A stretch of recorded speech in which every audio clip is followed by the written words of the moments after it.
What is going on, guys? It is NBDSteve back here, and today I'm doing an OBS Studio tutorial because a couple of people asked me how I record my videos, how I do my live streams. So I thought, you know, why not make an OBS tutorial? So right, what we are starting in here is the OBS interface. So right now I have scene 2 and a game capture 2. So I'm gonna start off by talking about a few things. So the order I'm gonna go things is talking about my settings, my scenes, which are these things, talking about recording, talking about streaming, and then what I use to edit at the end. So if you'd like to skip up in the video, feel free. But to start off with, I'm going to be talking about my settings. So let's jump in. I go into, these are my settings here. So for my general, these are my settings. I'm pretty sure these are the default. The output is this. I don't have automatically record when streaming checked, because otherwise I would have like 3-hour recordings of streams, which I don't really want to do. But yeah, we have source alignment, enable. These things are pretty good. Snap sensitivity, I leave that on normal. Snap to edges of the screen, yeah, that's pretty good. Yeah, so those are my sort of settings. I'm pretty sure they're the default. Now, for streaming, these are my settings here. I stream to YouTube most of the time, but you can set it to whatever you want. I stream to, well, if you need to set it to the platform that you're streaming to. If I was streaming to Twitch, I would change that to Twitch, and then I need to change my stream key. But yeah, I'm going to be setting it to YouTube and primary YouTube server. There you go. And then your stream key is the one that is in your Go Live tab, because I'm not going to show you my stream key, but that is the one in your Go Live tab. Right, for output, this is the important thing when it comes to recording and to streaming. For streaming, my video bitrate is 1900. My encoder is software. I might switch it up to hardware actually. My audio bitrate is 160. I would recommend, since my graphics card is quite good, I would recommend using hardware. But since if your hardware isn't that good, I would recommend using software. And yeah, so to find out your video bitrate, I would recommend looking up like best stream settings, and then you sort of have to dial it to your general ping and like things like that. So you want to find the best server and find out what your average bitrate would be. So yeah, my average is around 1900, which is alright, except the recommended is like 2800, so I'm a bit behind, hashtag Aussie internet, but yeah, oh well.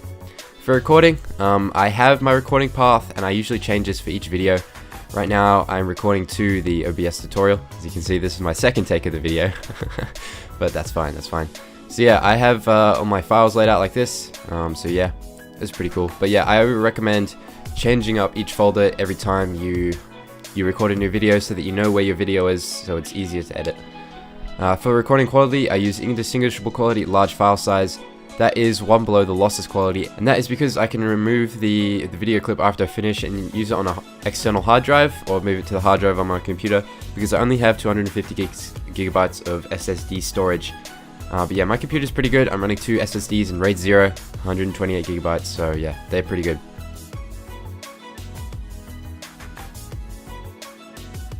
My recording format is MP4, that's my favorite. I'm pretty sure you can use maybe MOV, but MP4 is my favorite, and I would recommend using MP4 because it is the most widely accepted way of rendering. Now for encoder, I'm using hardware once again. I was previously using software, but I recommend using hardware if your computer can handle it. However, if your computer is a bit on the slower side, I would recommend using software. Now for audio, these are sort of the default settings. The only thing I've changed is my primary audio device is my USB microphone, and that is what I'm using right now. For video, I recommend having these two the same, and since I'm recording my Minecraft videos, I record in 1080p, not 4K. That's just because I think my computer would crash. Well, I definitely wouldn't be getting 30 frames a second if I was recording Minecraft with shaders in 4K. So that is that. For downscale filtering, you can use this if you would like. Since they're the same, it doesn't really make any difference, but yeah, that is the one that I've been using it. Common FPS value, I would recommend using 30. For most Minecraft videos, that is fine. I find that if I use anything higher than 30, I sometimes get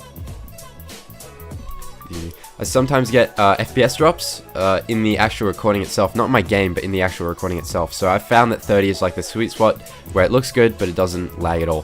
For hotkeys, I would recommend using a hotkey for starting and stopping recording. That way you can have Minecraft in full screen mode and it'll work quite well.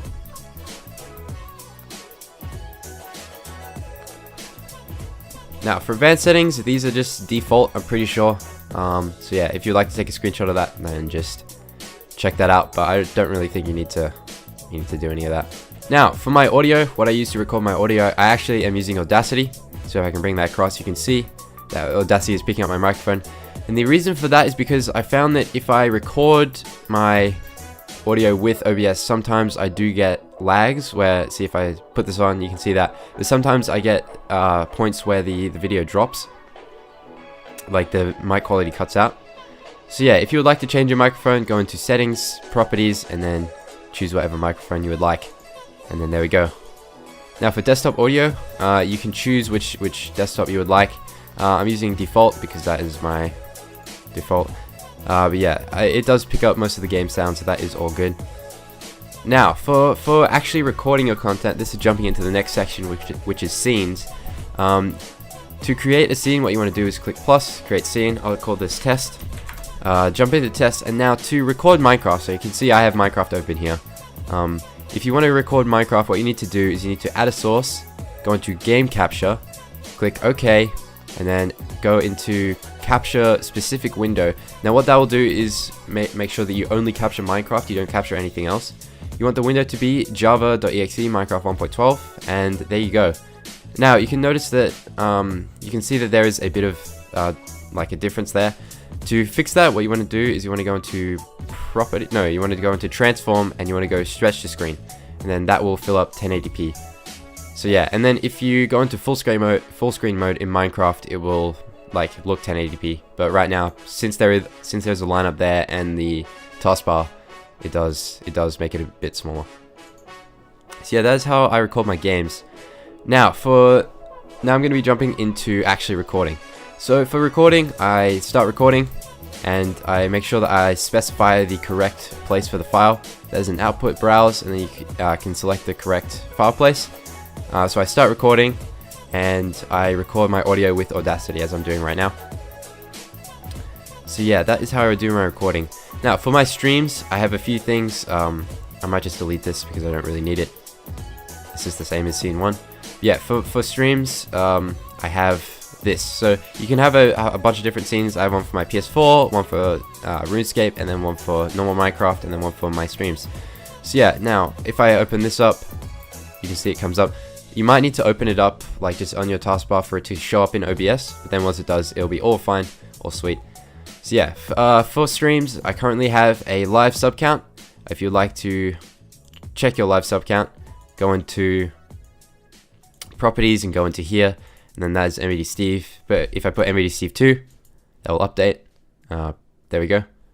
And if I put in normal nbdSteve, it will go back to the normal nbdSteve, which is my main channel.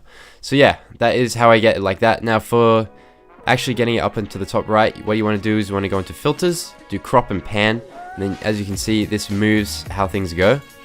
So that moves where the crop is, and I would also recommend using a chroma key, otherwise you have a big white circle like that, so you can use chroma key to remove it. Yeah, so that is pretty good. There's a tutorial on YouTube that I will leave in the description if you'd like more information about that. So yeah, that's pretty good.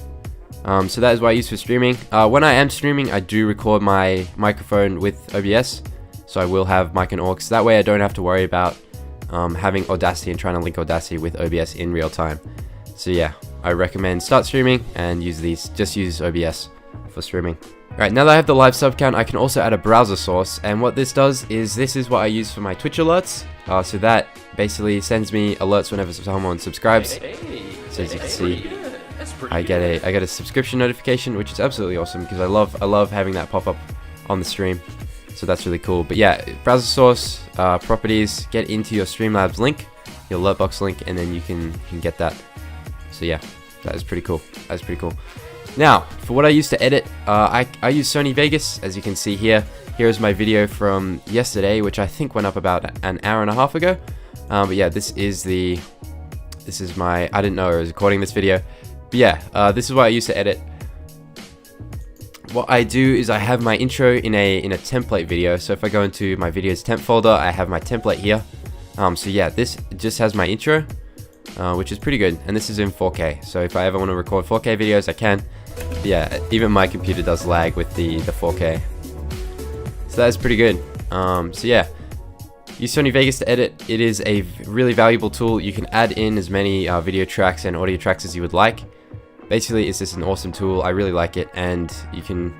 It's not that expensive. So yeah.